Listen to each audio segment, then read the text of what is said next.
আলা বিযিকরিল্লাহি তাতমাইন্নুল কুলুব। আল্লাহু আকবার।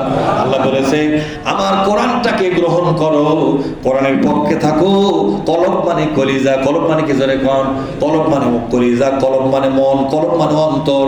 তোমার কলিজা ভরে শান্তি দেওয়ার দায়িত্ব আমি আল্লাহ নিলাম।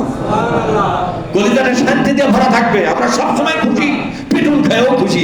একবার জেলখানা থেকে কেবল হচ্ছে আদম দিকে এক লোক আমার সাথে দেখা করে বেড়াচ্ছে, এটি আর এক লোকের কাছে ভাই কেমন আছে? বলছে আলহামদুলিল্লাহ ভাই ভালো আছি। কতদিন কি হল? বলছে কালকে আছে হুজুরের সাথে দেখা করবে আছে। তা কেমন আছেন? তুই খুব ভালো ভাই, আল্লাহ খুব ভালো রাখছিল। ওই লোক পরে দেখা করে কাছে কিভাবে ভালো থাকলা? 90 দিন জেল থেকে এসে কি ভালো থাকলো? তাই বললাম যে ইমানদার লোকেরা যারা কোরআনের পক্ষে লোক, তারা জেলন থাকলেও আল্লাহ তাকে সুখে রাখে। আলা বিযিকরিল্লাহি তাতমাইন্নুল কুলুব। তাতমাইন্না মানে কি? Peaceful mind, peaceful mind. আল্লাহ বলছেন আলা বিযিকরিল্লাহ, সাবধান, আমার এই কোরআনের আলোচনা তুমি এর সাথে লেগে থাকো, এর পক্ষে থাকো, এর পক্ষে আন্দোলন করো, তোমার কলিজাটা শান্তি দিয়ে ভরে দেবো আমি। শান্তি যদি পাবার চাও তাহলে কোরআনের পক্ষে আসো। কোরআনের আন্দোলন বিজয় হোক আর পরাজয় হোক, আমাদের কোনো পরাজয় নাই।